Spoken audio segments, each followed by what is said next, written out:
name's Dan Rediger. I went to high school in Madison in Ohio, which is in the northeastern part of the state.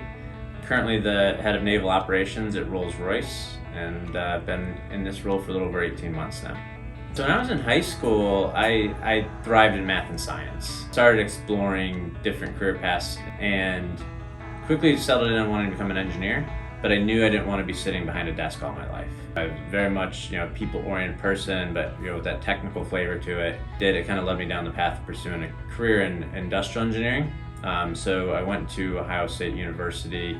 I got my bachelor's degree in industrial and systems engineering, which gives it kind of more general flavor. There's technical, but there's also a people leadership element to it. I was actually the first person in my family to get a 4-year degree. In terms of what to pursue and how to pursue it, I kind of went and figured it out. So we did have some support at school. I did a high school internship with NASA, which kind of solidified that I was really interested in sciences. So NASA had a big facility in Cleveland, Ohio, and they had offered our high school a potential placement. So it was like 2 days a week. You'd go out and work with one of their engineers there for the part of your senior year. And my principal had asked me if I was interested, and definitely took him up on it. College was great. It was tough though. I worked through school to help pay for school, kept a job throughout. Started off just working in the school cafeteria, and eventually had an internship working in the children's hospital as an industrial engineer, designing clinics and doing studies on patient to doctor ratios and everything else. I started my career at Rolls-Royce while I was in school through their co-op program. I think internships are fundamental to A, good college experience, but B, being really marketing yourself to employers. So I think a couple of things. I think as young students, I think A, you need to go out and seek them out. Not just going to fall in your lap. I think anything you can do to build your resume. As a young kid, I was a waiter, which sounds funny, but I learned a lot about people skills, and that actually translated well in some of the interviews for an engineering role. You're really starting to kind of build that resume early, even if it, being the captain of teams and taking leadership roles, all that matters. Because there's a lot of competition for those internships and co-ops. Getting out and figuring out what you like to do and what you don't like to do, really kind of helps get you going as well when you get out of school, so you kind of know where to focus.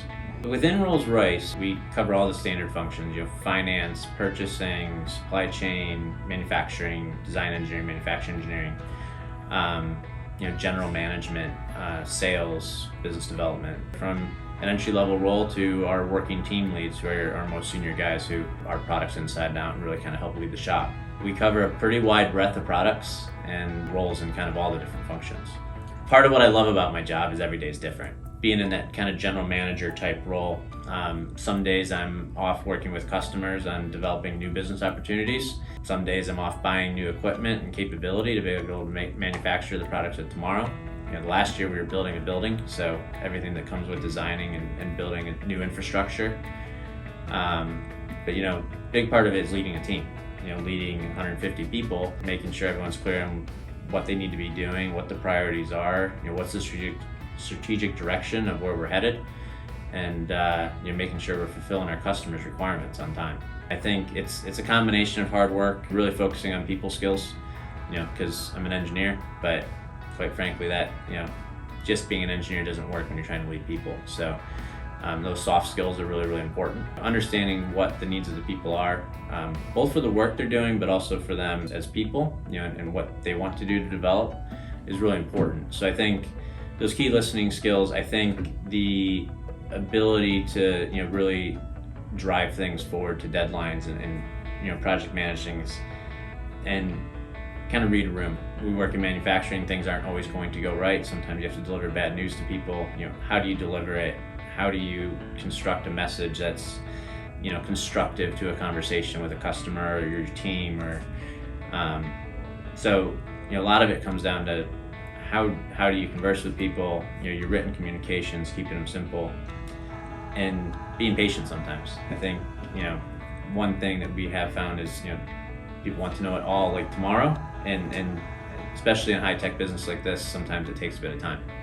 So patience goes a long way as well.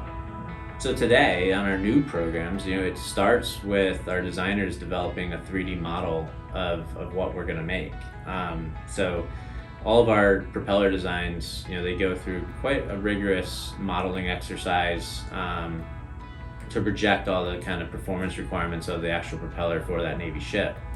But then we take that model and we actually take it into a 3D manufacturing environment. So we have 3D visualizations of the machines, of the CNC tools. They're actually able to simulate those manufacturing processes.